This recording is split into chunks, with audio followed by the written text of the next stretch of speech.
Welcome to BlackUSA.news morning show. I'm your host, William Honolulu Jr. Join us as we explore the news and opinions that impact our community. We break down how the major stories have a very personal, local, and racial impact. No topic is off limits, but even if the conversation gets rough, we're always going to keep it real. Greetings and salutations, all my friends out there in internet land. I am William Honolulu Jr., and I have the privilege and honor of serving as the host of the Black USA News Morning Show. Good morning to you. Thank you for being here. Thank you for watching the show. It means a lot, and you are going to be benefited. Oh, we're going to be friends with benefit or viewers with benefits? Something. Y'all gonna be benefited. I know that. Because today, guess who I got here? Y'all don't. I told y'all no dope people. I always tell you, it's not like y'all ain't seen her before. Y'all know who she is. This is Lyndsae Peele. Oh yeah, she's gonna talk to you about her business, Kingdom Vision Ministries, and a lot of the work and events that she has going on. And okay, I heard from a little birdie that she might be dropping some stuff today. It'll be crazy. We be first release type stuff. But again, that's what we do here, right? All right, so let's go ahead and tell you a little bit, because I got to get through the stuff I got to get through, because they're gonna yell at me if I don't. It's so annoying. Oh, they forget that I'm having fun. They want me to go and talk about stuff, but I'm happy when I get to talk about stuff like Breadcoin. Breadcoin is an organization that takes your donations and puts the value toward the bread coins that they mint. They mint these coins themselves. They have total control over its inventory. Those coins are distributed among an existing network of individuals who already work with the community, who already know who the people are who are in need of help and services and assistance. And what they do is they give these people the coins, and they can go to the participating restaurants and caterers, and they can get their food, and nobody knows why. A lot of times we require people to look homeless enough or to seem like they are in need before we feel the need to help them. That is not the way that it should be. And I am really grateful that we get to partner with an organization that allows people, and she not just allows them, but really wants them to maintain their dignity as they are navigating through spaces. As you all know, Maryland is having an election this November. The primaries are over. The candidates have been chosen. And what Black USA News has done is that we've curated not all of it, most of our interviews with candidates, our political commentary and things like that. And we've placed it in one location. So please make sure that you check us out so you can get a sense of who's out there, what they're doing, and maybe even find a new candidate. Ta-da! Last but absolutely not least, Darker Than Blue Grill. Darker Than Blue Grill, they have amazing food. They're located at 413 North Charles Street, and it's not just about the food. Like, the food is amazing, like, don't get it twisted, but they're an organization that really cares about the Black community. It is nothing to see them catering a community event, and they work with budgets. And it also isn't unusual to see them hosting events for community-based organizations or community members, just because they understand the need to support the community, because the community supports them. So make sure you stop by Darker Than Blue if you get an opportunity to you want to get some food, and you want to get some good food, and know that you're supporting those that support us. Yeah, Darker Than Blue Grill. You can't even get better than that. All right. Okay, I think that's everything I'm supposed to do. I'm looking. That's everything I'm supposed to do. Oh, y'all know what this means. Do you know what this means? Now I get to bring to the stage Lyndsae Peele. Hey, there she goes. Hey, Lyndsae, how you doing? Hello. I am well. Thank you so much again for having me. You are absolutely one of my favorite people. Oh, you are one of mine as well. I've been excited about getting a chance to talk to you. But before we get started too deep into everything, there is an active and ongoing assault against Black women. And one of the ways that this assault against Black women plays itself out in many cases is the criticism and the lack of understanding and appreciation of Black women's hair. So, to that point, Jesus, look at the dude right there. Oh, you know what? I ain't even see the back of the sides. Look at you, just embracing the motherland, calling upon the ancestors. Absolutely, absolutely. And you know what? This year will be my 10-year lock anniversary. So I am Oh, that super is so excited. wonderful. Thank you. It's definitely been a journey, That but is so I'm cool. here for it. They have grown with me. My crown has truly become a real part of me and who I am, but also what I represent. So I Mm. am, thank you for that recognition. The Oh, small things absolutely. make such a big difference.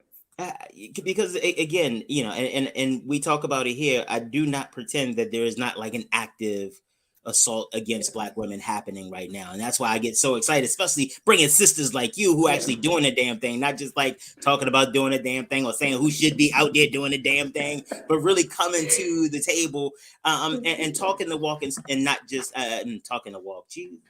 You got me all excited. I'm messing up my cliches. It's all Not right. just It's all talk the talk, right. but you walk the walk. You put in work, Thank you. and I have seen it. And Thank so you. I am so excited. Anytime I get to introduce and share you, not too much with the people out there, because like this, I still need my parts. I don't need you just to be out there giving it all up. You ever notice that? But that's what way a lot of people are. They meet you when you on some good stuff. They're like, oh, and Yep. then it's like, don't give nobody else that though. That's mine. It's okay. That's fine. That's fine. Let's see you here. So I I got you. I understand the got you. hypocrisy, but I'm gonna put it out there. I got the Yeah. double standard, and I'm with it. Okay, so let's just but y'all can borrow some Lyndsae, and it's Lyndsae, by the way, just making sure y'all understand.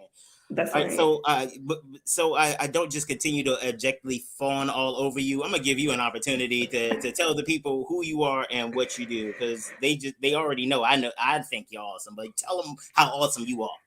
Listen, your introduction was already more than enough. I'm going to have to take you on the road. You're going to have to do it just like that every single time.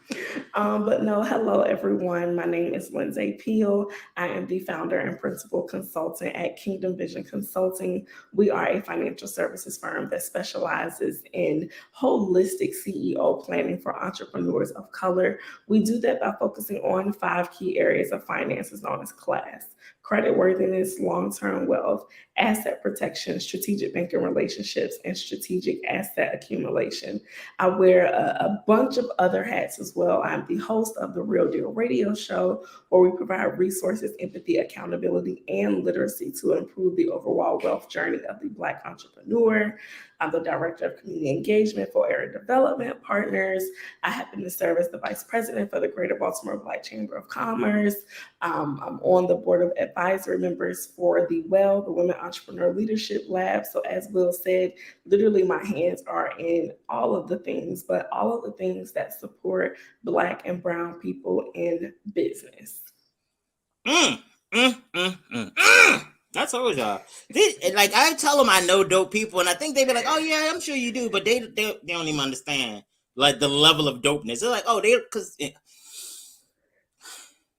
All right, so let's. I get too worked up. I get too excited. You're gonna end up giving me a bunch of show notes later. They're gonna be like, "You need to calm down." I'm like, "No, I'm not gonna calm down. She's awesome, damn it." All Tell right, them I so said you don't have to calm down for me. and it's on tape. So now, so you I know that you do a lot Yeah. of work with entrepreneurs, and we talked in Yeah. some of the previous episodes, and you all need to go back and catch those if you haven't. But we talked about how like your journey through seeing from the banking and the financial services Yeah. perspective the gaps that many entrepreneurs, particularly entrepreneurs of color, had when they were coming to the table. Yes. Looking at application for credit from a white vendor, white Yep. client versus a Black client. The reality is that there sometimes were things that were missing. Not that they didn't exist, it's just that they didn't have the information to bring those to the That's table. right. So, That's so right. talk a That's little right. bit about what your experience, how, I want to refresh people for those Yeah. who don't really remember that much. And for those who are new, refresh them about what you saw, like, and how that shaped your journey and even creating Kingdom Vision Consultants.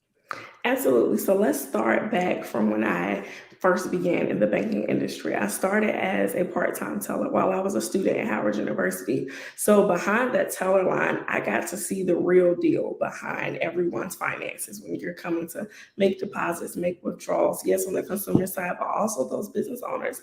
And what I noticed was that a lot of time businesses on paper or on social media appear to be doing amazing, have all the followers, the likes, etc. But when you look at their bank accounts, it didn't necessarily reflect that. When you even look at their personal financial relationships, it didn't necessarily reflect that. So that became intriguing to me. And a part of banking that I absolutely love was providing financial education. So there is a program called At Work at most banking institutions. Wells had it, BB&T had it at work, where they actually go out and educate entrepreneurs and their employees on just financial wellness. So I started to do that because I noticed that most clients who look like me, like you said, just didn't have access to the information. It's not that they didn't want to do better. It's not that they didn't have the capacity to. They just didn't have the information, the know-how. That is the most important piece. So along my journey within the banking industry, from a teller to a personal banker, and then advancing to becoming a business banker, and then later on a manager, I got to see even more, right? I got to have more intentional conversations. And I started to actually submit those applications where I'm also having conversations with underwriters now, right, about how they are making decisions for our loans. And what I saw was that, of course, we as a people are already starting backwards, right? We're starting from behind the starting point. And that's not at any fault of our own. But the banks sometimes do not always provide that empathy that we need for them to truly understand us. I remember particularly, I was working with a client on a loan that had originally been declined, and we were trying to get that decision overturned. And I was having a conversation with the underwriter, and the specific issue was, I believe, a foreclosure on a property back in like 2008, of course, when everything had crashed. Yeah, everybody. And there was a short sale. And the thing is that their lender at the time had encouraged them to do the short sale. Like they had to miss payments in order to qualify for certain things.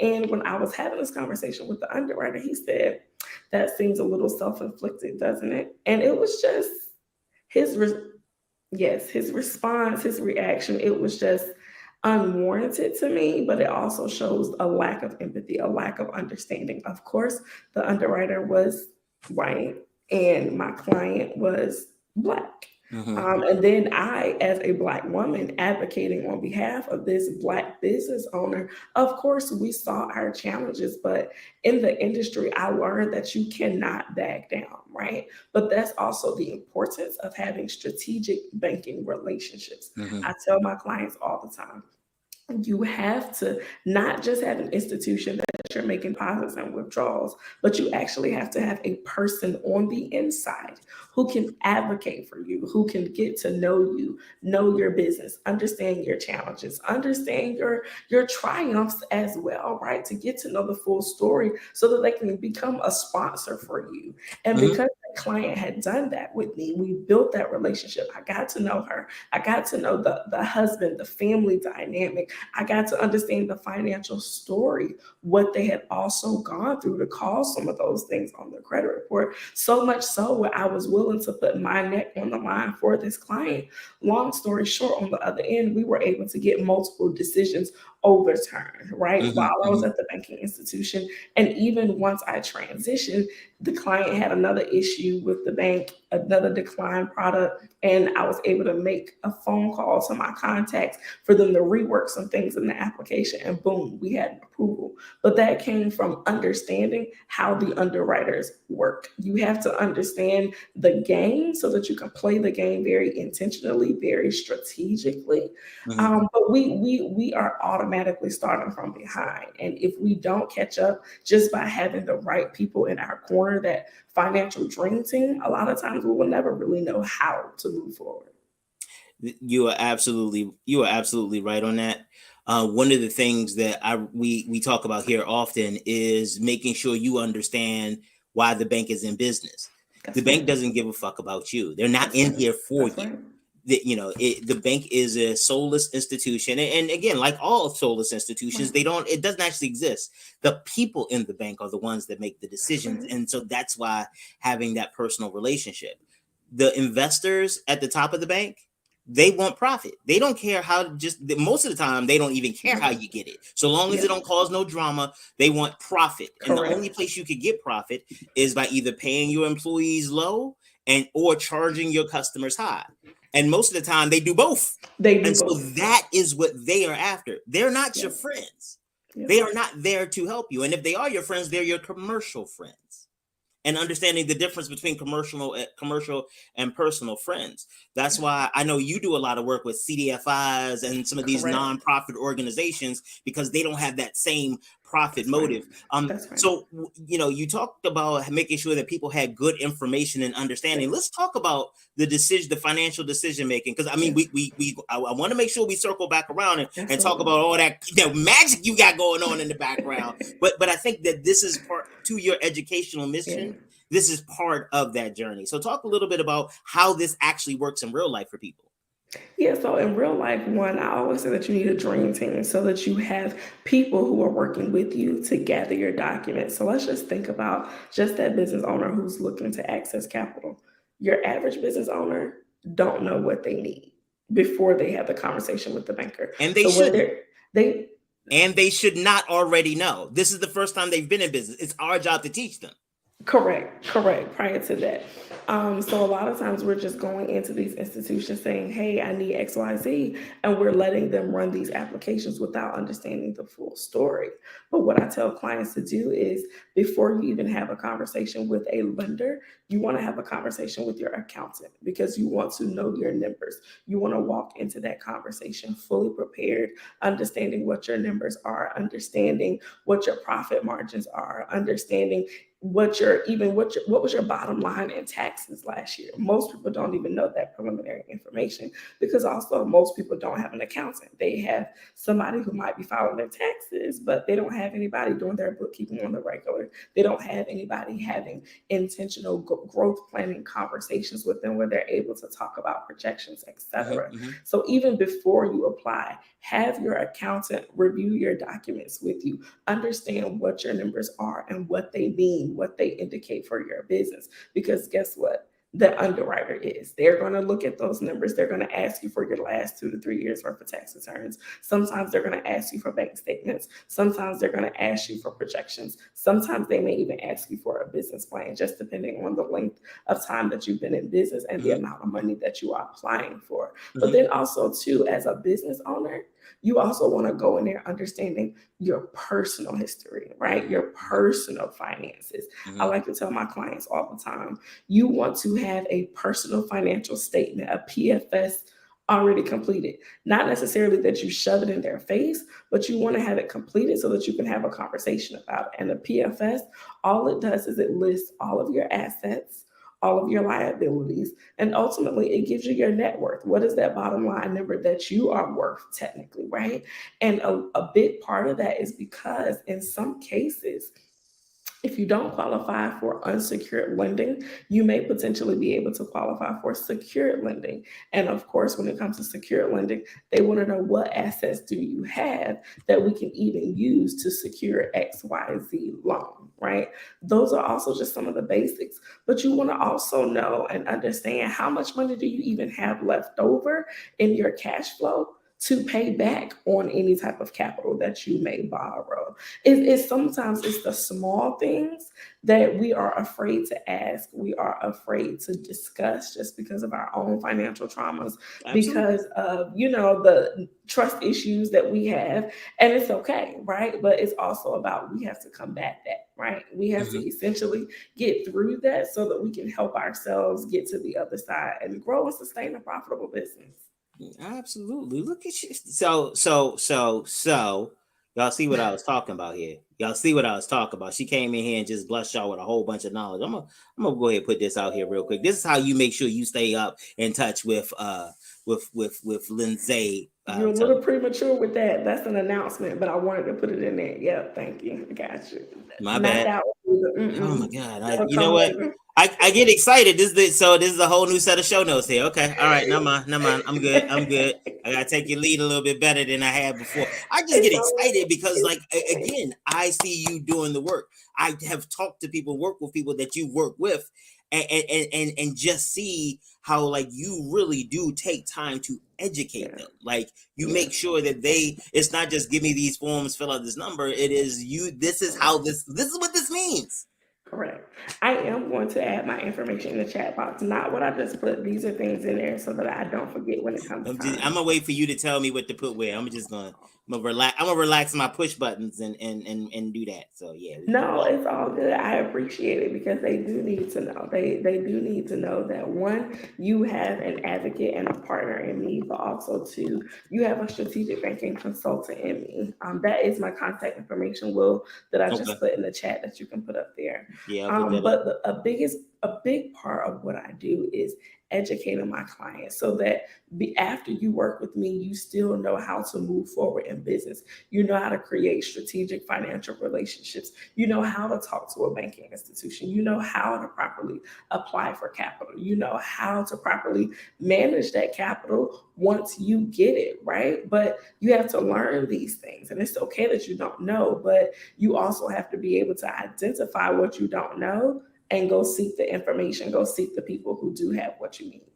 Absolutely, because and again, I just want to make sure Yeah, that people understand, because I've told you this before. The way that they traditionally teach business is bullshit, yeah, because they act like there's a right answer.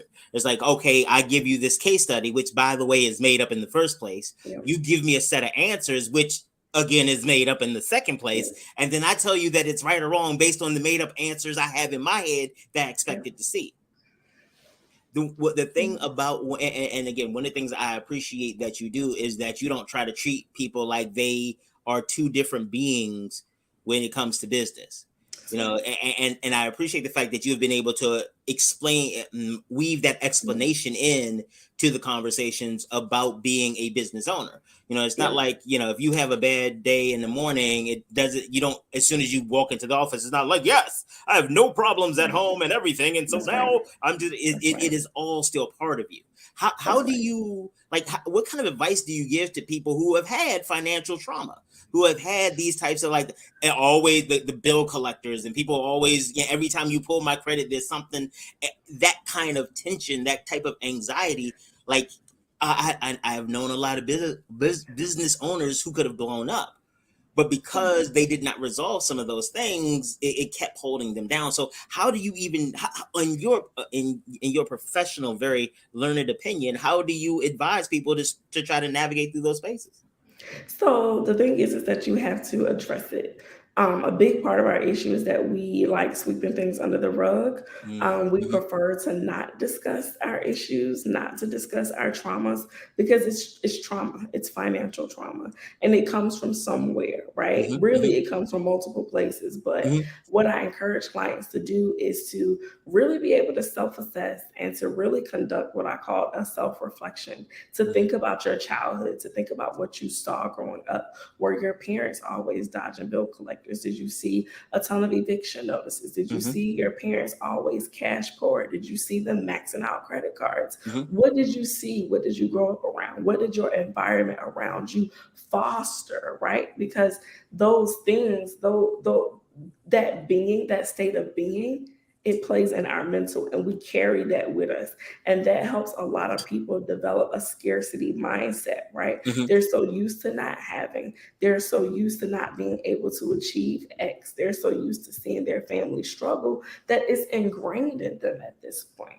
You mm-hmm, have to identify it, talk about it. Don't just try to skip over it. You actually have to go mm-hmm, through it so that you can get to the other side of that.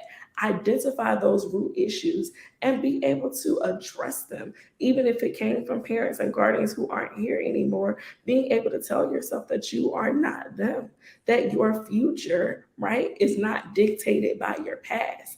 mm-hmm, That's what you went through. That was something that you encountered. But mm-hmm, guess what? We survived that. And now we're looking to start thriving. A lot of us are stuck in survival mode. We're stuck thinking of pause, time out. Yeah, give me a second. I'm gonna give you the whole screen because I feel a sermon coming on, and you said we stuck inside. No, I got to give you the whole screen on this because I can't. Yeah, okay. So those of you all who familiar with the Black church, you know that part where they start preaching, and then you hear the organ. Dan, I was like, I just heard the organ in my head. I'm gonna give you the whole screen. Go ahead, tell them. Hey, tell them about survival mode. Go ahead. Way too often we are stuck in this place of survival, which is the same as that place of scarcity, right? We go from working a job, living paycheck to paycheck, right? Always being cash poor, maxing out credit. And then we think that starting a business is going to save us from that, when it technically doesn't. It just provides you another avenue to suffer from those same exact traumas. That's why we see people going from working jobs, living paycheck to paycheck, to working in their business and being cash poor, not being able to pay themselves, not being able to grow and scale and hire other people so that they can delegate. We find these business owners being stuck working in the business so hard that they can't come out and work on the business to prepare that business for growth. But again, that's a part of our mindset. That's a part of scarcity. That's a part of lack. That's a part of just surviving, doing just enough to get by. And as we can see with inflation rates, as we can see going through COVID, and monkeypox now, we don't know what that's going to turn into. Yeah. We cannot continue living like that. We have to address the issues at the root, right? And a part of addressing it at the root is being honest with yourself. Sometimes we don't want to be honest with ourselves and say that, hey, I am my problem. Hey, my thinking is my problem. Hey, my scarcity mindset, my stinking thinking is my problem.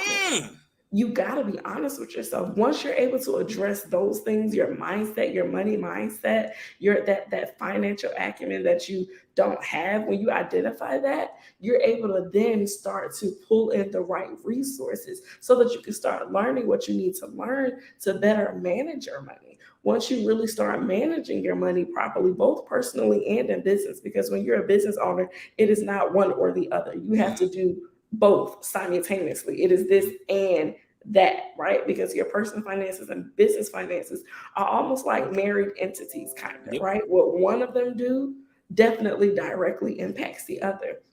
So once you learn how to properly manage your personal finances, properly manage your business finances, then you ultimately start to learn how to multiply that money. Now you actually are starting to see, right, the fruits of your labor. You're starting to allow your money to do work for you so that you can stop working so hard for your money. We trade so much time for money, and a lot of times it's not even worth it. We're exhausted, depleted, and still broke. You ain't never lied about that. I see. I knew I needed to give you the whole screen. I'm gonna chop that out. That's gonna be a standalone for our marketing right there. That's the truth right there. One of the things when you talk about the scarcity mindset is that I tell my clients all the time is like your job as an entrepreneur, the only thing that you can do and nobody else in your company can do is make decisions for your company. That means that your decision making is going to be what makes the company go left or right. And a lot of, as a business owner, your real job is to try to predict the future and get your business ahead of the future you predict. Sometimes you will be wrong. I know a bunch of people that were wrong a few nights ago on the Mega Millions numbers. Yeah. I saw this one lady said she had a whole series and calculated this, that, and an algorithm, and she's still broke. And so, you are guessing, and that's okay. Yeah. But the more people that you have in your corner, your accountant, your lawyer, your insurance agent, your financial planner, like those that you can find at Kingdom Vision Consulting, they can help give you more information so that your mind, you have more data, more analysis, more reflection, so that you can do that. You can make the decision. Now, I want to get your opinion on this. I have times where people come to me as clients, and what they want me to do is to make the decisions for their business. It is, hey, this is my option. What should I do? And what I tell them is like, hey. If you make $1 million, that is awesome for you. If you lose $1 million, that kind of sucks for you. I don't have to live with the consequences, so I don't feel comfortable making the decisions. I will tell you what I think. I will give you my best information, but Yeah. ultimately the decision has to be yours. I'll ride with you no matter what you do because you give me money to do so. So hell yeah. Yeah. But it's not my decision. Now, how do you feel about that? Do you do it differently or? I do not make decisions for clients.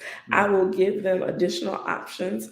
I will, just kind of broaden their perspective a little bit, but ultimately that final decision is in their hands. I may give them this is what I would do if I were in this situation. But again, we all think differently. We all have different skill sets. We all have a different level of acumen. So no, I do not make those decisions for them. And I tell them that often. Okay. Especially when it comes to money, because people are quick to blame you. They're quick to say what you said.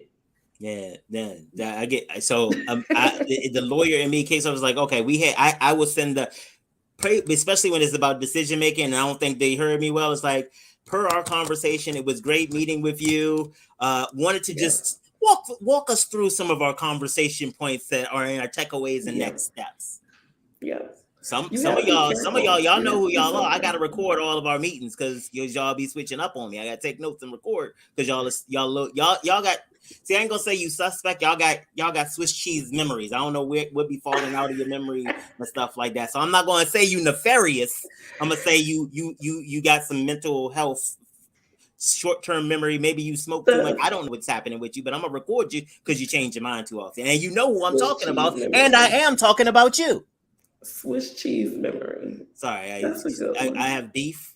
I have beef out in the world, and I'm grilling, so I'm giving the smoke. Okay, you giving it. You giving it. Smoke. All right, sorry. I feel it. I feel it for them. That's gonna be a show note. I know that's gonna be a show note. That's gonna come up later. That is gonna come up later for sure. All right, so getting back on track. What does Kingdom Vision Consulting have coming up? What is happening? What is new on the horizon? What is going on?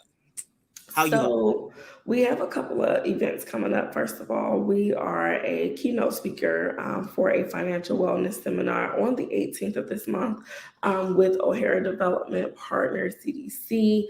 That is starting at 6:30. Okay. The link to register for that is bit.ly/ODP, all caps, FIN, FIN, webinars, WENARS. Register for that event. Every month, we bring some great information. Chase is our key sponsor. So typically they do most of our financial presentations, but every now and then we have people in-house, such as myself, who will come in and speak to our audience. We're going to talk about what does that reset look like for you, right? Especially as we're technically in that mid-year-ish space before we head into Q4 to end the year, doing that check-in, right? Making sure that we are on target. And if we're not, how can we pivot? So it'll be some really good information there. We also are hosting a part 2 of Basic Business Finances in partnership with Maryland Capital Enterprises. That link is on my website for you to register. I'll also drop my website link down here for you so that you guys can go there. We have a great partnership with MCE, Maryland Capital Enterprises, and their Women's Business Center out in Salisbury, but they do a lot of work here in Baltimore.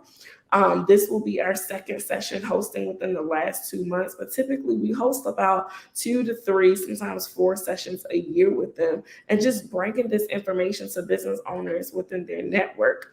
If you guys are not familiar, MCE is one of Maryland's CDFIs, Community Development Financial Institutions, and they provide capital to business owners who typically cannot get traditional capital through banking. Granted, you do not have to have bad credit to work with them. We still have some people who have stellar credit who works with the organization just because they want the information from a local organization.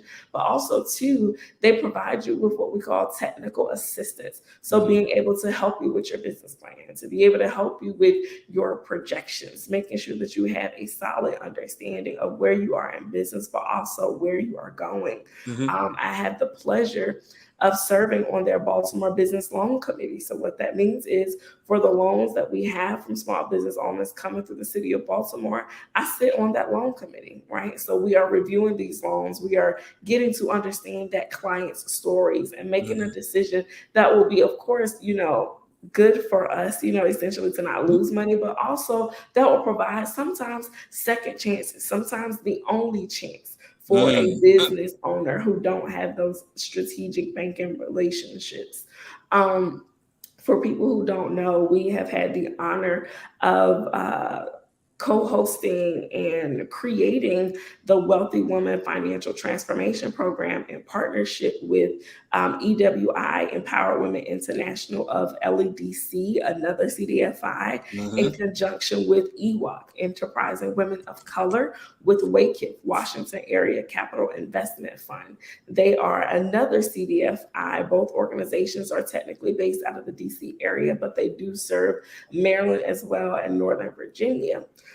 These two CDFIs, similar to MCE, they provide capital to those business owners. They also provide, MCE does too, they also provide credit builder loans to you, right? So if you know that your credit is an issue and you want a small chance, a loan that can kind of help you build that credit, they will also offer those, and it reports to your personal credit report, which is great for you. Wow, that's great. And again, all three organizations offer technical assistance. It's so important to have these alternative organizations in your back pocket, just because you never know what need your business may have within, the next couple of years. But you also just want to be able to shake certain hands, be able to have certain conversations with people that you probably typically would not encounter. Our workshop with MCE starts at noon on August the 24th. And our workshop with O'Hara Development Partners is August 18th at 6:30 p.m. Okay, August 18th, 6:30 p.m. August 24th at noon. I also have a really big announcement, right? God is just so good. So many great things are happening. I, in partnership with Miss Casey Richardson, we are launching a brand new initiative. We are both two Black bankers turned entrepreneurs. I worked on the retail side of banking, and my partner Casey worked on the corporate side of banking, structuring $1 million loans for large tech companies, formerly at Bank of America. It's so crazy how the world works. We both transitioned for our jobs in the same month, in the same year, on two different sides of the world, and did not know each other. She was in California at the time. Now she's in Nairobi, Kenya, doing her thing there.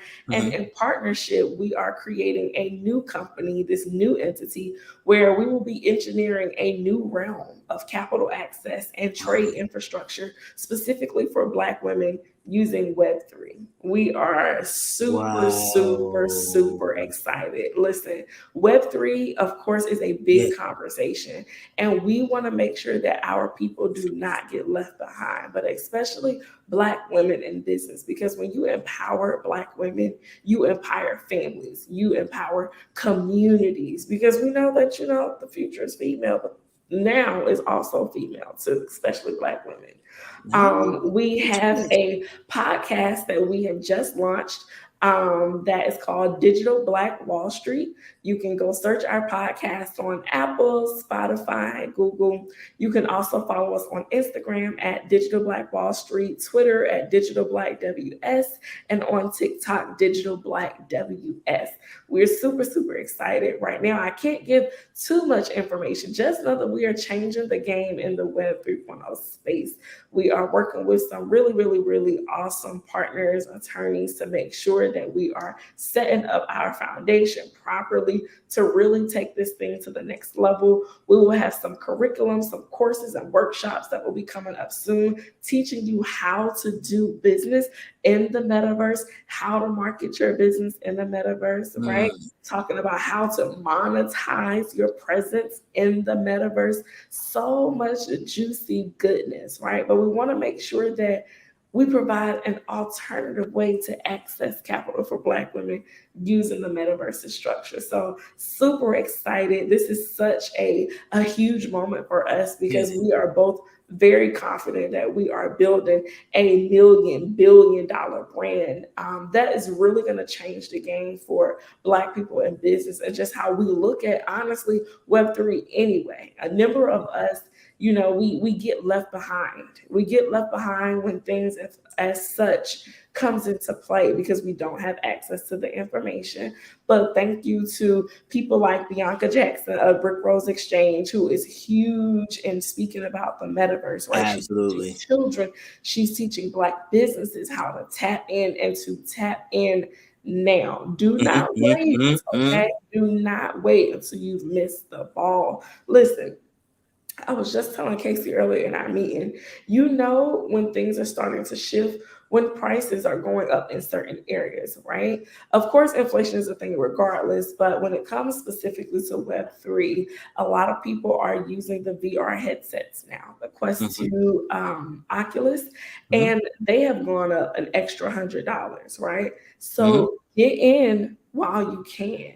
The good thing is that you do not necessarily need a VR headset to tap in. You can use your cell phone. There are apps that you can use. You can also use computers, okay? Your laptop, your digital tablet, whatever it is that you use to surf the web. You can also use them to activate your Web3 presence. Create your avatar and really just dive in. So please, please, please stay tuned, stay tuned, stay tuned. We got some good stuff coming your way. Oh, yeah, I told y'all. See, I told y'all we was going to get some special stuff. Oh, thank you for that exclusive release here. I am really grateful for it. So and it is a very good place to do it because I'm not sure if you know, the Black USA News Morning Show was the first Black media show streamed, or first Black owned media show streamed in the metaverse. That is amazing. I did not know that, but that is super, super awesome. And listen, this is the first time that I have dropped this information publicly out loud. So I'm super honored, super excited, for the partnership. I'm sure we're going to be able to make room for you guys in our new world. I am looking forward to it. And by the way, what I want to make sure that we do is, again, you know how I am. We shout people out here because it's difficult enough to find people who are doing some big things. So talk about the CDFIs, and I'll shout out Bianca. Big up to Bianca Jackson of Brick Rose Exchange. Y'all saw her on the show before, and if you didn't, shame on you. Go look at the episode, damn it. Go look at it. She's a Pulitzer Prize winner. And she won this award before it became a super hot topic within the last couple of years. She won this award back in, I believe, like 2018. Most of us weren't even talking about it. Most of us didn't even know about it then. So she's really awesome. She actually assisted myself and O'Hara Development Partners in hosting our housing counseling program, our seminar in the metaverse earlier this year. So tap in, tap in, tap in. Absolutely. So let's talk about, you mentioned MCE, LC, LEDC, just because, again, there's some good organizations out there. And I think we would be remiss if we didn't just take a moment and just let people know who and any good people, any people you want to shout out in those organizations too. Absolutely. So started with MCE because they have been like such a great partner of mine. I started partnering with them originally while I was at the bank back in 2018 at Wells Fargo as a business specialist. And that relationship really just grew. I joined their Baltimore City Loan Committee. I've been on the board for now, 4 years at this point. And I've seen them just do so much great work in our communities, being able to approve loans for clients who typically would not get your traditional approvals. Your banking institution just will not. But we're able to provide that dream, that sometimes once in a lifetime opportunity for those clients. We have a lot of free online workshops. I am one of the presenters, one of the subject matter experts that present with them through their Women's Business Center. We also have, of course, the capital that you need. Most CDFIs in general are nonprofit organizations, right? So these nonprofit organizations are typically funded by your larger banks and other foundations who might not give the capital to people who don't have great credit, but they will give it to the CDFIs to do so, right? Because again, CDFIs are nonprofits, which I mean, for a for-profit company, you know what that does for Texas, right? Yeah. Shout out definitely to Nick Rudolph, to Donna Langley, who's on the MCE team. They are both business advisors there. But I also have to shout out to the executive director of the WBC with MCE, Miss Lisa. She has been totally awesome. MCE actually nominated me for the award that my firm won this year, the Financial Services Champion Award, on behalf of the SBA in the state of Maryland. We received that elite honor in June of this year. Super excited, super blessed for the opportunity. And so many other things came from that. We have an article coming out soon in the magazine associated with the Governor's Office of Small Minority and Women-Owned Business.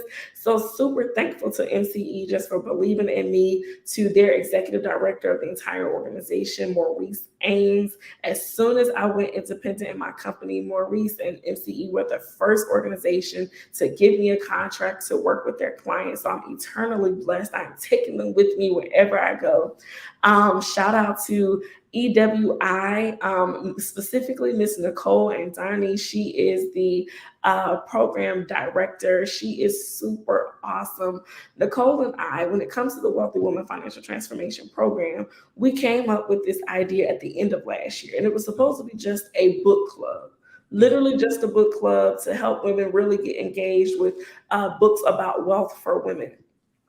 This idea literally morphed into an entire financial transformation program for women that we're currently serving 32 women in the DC area, right? Taking them through money mindset, right? I recently had a licensed therapist talk about fears, how your fears show up, how they impact how you goal set within your business, how they impact how you move within the financial world, right? We're also discussing real money information, how to properly budget, how to really build your credit, how to do this also as an entrepreneur where your revenues and cash flows might not always be there. We're also going to be hosting a few other awesome panelists, women in business, to talk about their entrepreneurship journeys, but also retirement planning.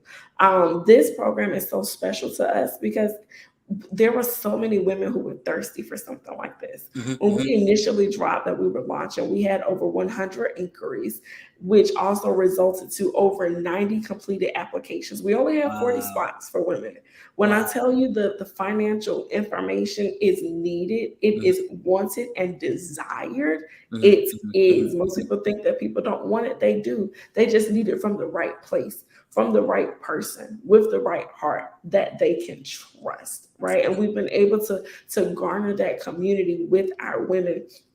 Also want to shout out EWOC of Wakeif, empowering women of color. Wakeif, their CEO, Mr. Harold Pettigrew, super awesome guy. I met him a couple of years when I was in the banking industry, and just listen, the power of community and networking and maintaining relationships. These contracts would not have been possible for me without maintaining these relationships, right? But also leading with my heart, right? To serve the people. All three of these organizations are super phenomenal. They all have some type of transformation, something when it comes to business. EWI, they have their ETS program, their entrepreneurial training program, which is a 3-month training program where they help you write a business plan. They have financial courses for you. EWOC has what they call Ascension, and that may be incorrect. I know their Phoenix cohort just finished a year and a half ago. They just launched that program to take women through an entrepreneurial training program. It's so much information out there. When you have your hands in these CDFIs, Mm-hmm. You get access. You just gain so much access. So any business owner, I recommend you, especially if you're in the Baltimore area, the DMV area, to tap into all three of those organizations. Okay. You have the Latino Economic Development Center, Maryland Capital Enterprises, and the Washington Area Capital Investment Fund. Excuse me, I'm sorry. Of course, we cannot leave out Baltimore Community Lending, Oh, yeah. BCL. They also have a huge presence in the Baltimore area. I believe they have just opened up their books to serve the surrounding counties around Baltimore City. Oh, My good, girl good. Angela is there. My guy Don Cutright is there. Listen, they're doing some great work, and the thing is, they want you. So even sometimes before you go to your big bank, go to one of these nonprofits who gonna really help you and who's not gonna scrutinize you because of your credit score. They're designed to help people like you. Correct. And one of the other things that you've made reference to a few times is kind of some of the stigma associated that we even put on our own selves about our financial situations. Yep. Sometimes I've had, it's so funny, I've had this happen many times where when I used to work at the bank or when I'm helping people prepare for their loan package, it's like, all right, come on, let's pull your credit. Oh man. And we pull, it's like, oh, this isn't bad. Oh, word? And so, and again, Yeah. I don't believe in people going out and just using credit all willy-nilly. Honestly, there are times, most times, especially in the Black community, we invest in our feelings, and so we don't know how, and we get the returns, because Yeah. I've been on a couple trips where I'm like, hell yeah, but guess what, that financial return isn't there, and we don't get taught to think about, okay, how much am I spending to feel good, which, not knocking it, because you look at my bank account, you can tell I feel real good most times. So, but I'm not knocking it, but I'm saying, but I make those choices. I know, because I see that it is all me. I don't become a different person when I put on a tie and log on to my official business email. I am still William. All of my failings and all of my strengths, they come with me. And like Lyndsae said earlier, if you are not comfortable with the truth about yourself, then what are you actually doing? Yep. And one of the things that the CDFIs and people like Lyndsae and myself is that we have not just seen it, we've been through it, to the extent that you're not surprising us. That's right. I've had a few clients that's like, look, I don't really know, because I'm a train wreck. I don't know if you could help me. I was like, I have run trains off This the is what rails, we do. pick them back up with a screwdriver, put them back together and put it on, and have done the work. And so I understand, especially for those of us who understand how the systems take race into consideration without trying to take race into consideration. Yeah. And one of the challenges is, as we're having these conversations, if we don't shift to the systemic portions of the conversation, we will not be able to challenge how they've taken racism and white supremacy and institutionalized it into the system, so that we don't have to say race anymore. We say credit score. We don't have to say race anymore. We say zip code. Those things have become the synonyms for them. But if we keep focusing, and racism doesn't really matter as it did before, because racism, that anchor was this hate. It has morphed into it, not morphed. It has been revealed for what it always was, because you can't keep the hate up too long. It is white supremacy. It is making sure that cis het white men, well, not even het, cis het presenting. How about that? That's right. Cis het presenting white men stay in control of everything. That's right. And we need to address it. And the CDFIs, and working with people who understand the needs in the community, and not just trying to come in and have a commercial relationship with the community to profit off of the community, but help build the community. And making sure that we remember, as we say here often, all skin folk and kinfolk. That's real. That is real. That is real. A couple things I just needed to say, get off my chest real quick, because we can't. Because I really do appreciate the opportunity to have very meaningful conversations. And big up to Donnie Glover for having this platform. I know, he gets some That's right. he gets some emails and some comments every once in a while, but okay, but he's still with it. That's right. And you could send Donnie the emails if you want to. Donnie does not just enjoy the smoke. I don't know if he could breathe without it. So you can go ahead and fuck with him if you want to. But it is important that we have these very meaningful Yeah. and deliberate conversations and really call out people who are supporting the disinvested community. And I specifically mean Black communities, but all of the disinvested communities, because what we recognize, the reason that rural whites and poor whites are not doing as well is because they've been able to look at Black people as, at least as, we're not them, as opposed to recognizing, yeah, you are, you just look different. You still broke. They just give you more credit. Ha ha. Yep. And so I think it's really important for us to call these things out. And again, I appreciate the work that you do to make sure we raise the fundamental understanding of what money is and how it all works in our community. Like that's some good stuff. I appreciate you. I said that this is my ministry. This is what I was meant to do. I was never your traditional banker. I was never a salesman. That was never my MO. My MO has always consistently been educating the clients. One, so that they can learn how to do this stuff on their own.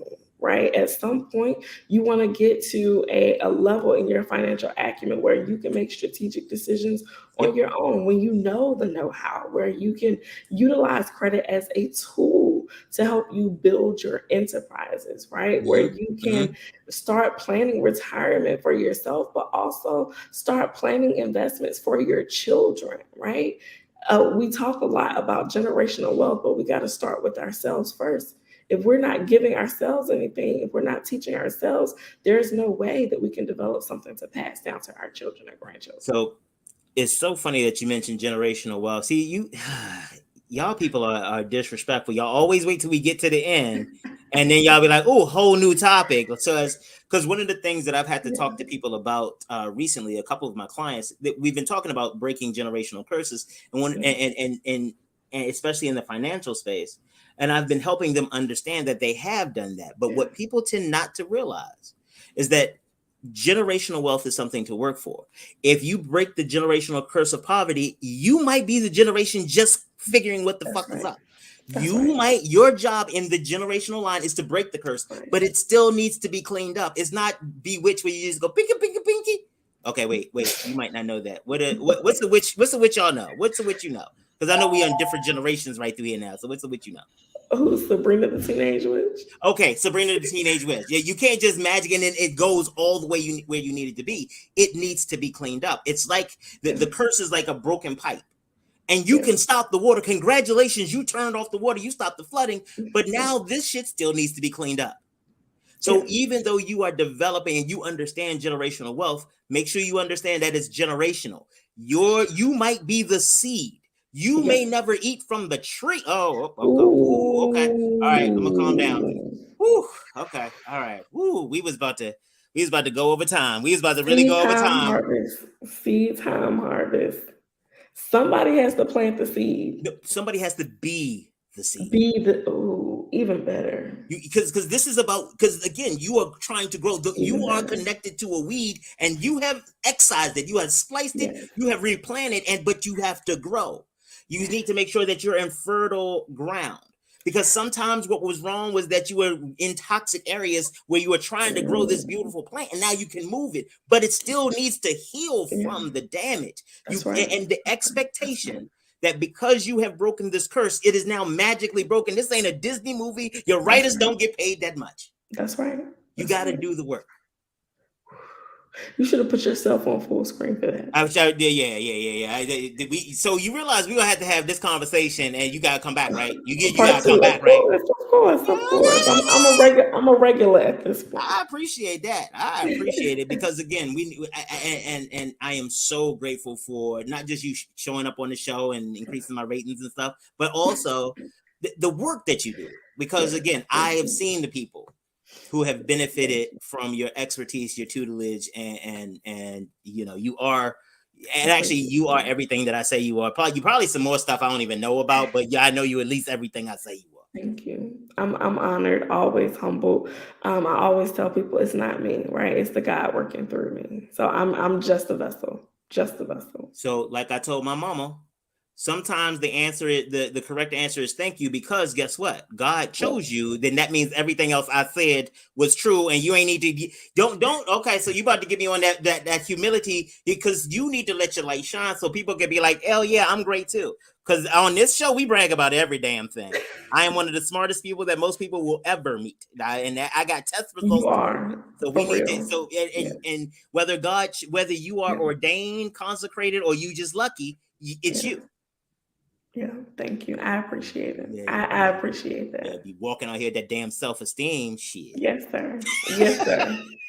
Yes, all sir. right, thank you so much, Lyndsae. I am looking forward to the next time you come through. All right. Thank you so much. No problem. Yo, I tell y'all, I know dope people, and she is one of the dopest. Not just because she's cool, not just because she's smart, not just because she does the damn thing, but she really does put her heart and soul into making sure that the community has the resources it needs. And one of the things I appreciate about her, she still does it in a way that holds these Bamas accountable for writing her check. Because a lot of times in our communities, you have people, I'm about to do a whole other show. We had like 30 seconds. I'm starting the whole damn topic. That's, I'm disrespectful. That's the thing. I'm disrespectful. I don't even know what I'm doing. Because I'm sitting here talking about, I got to go. We run out of time. And then I just start talking about everything and start talking about more stuff because I think it's important.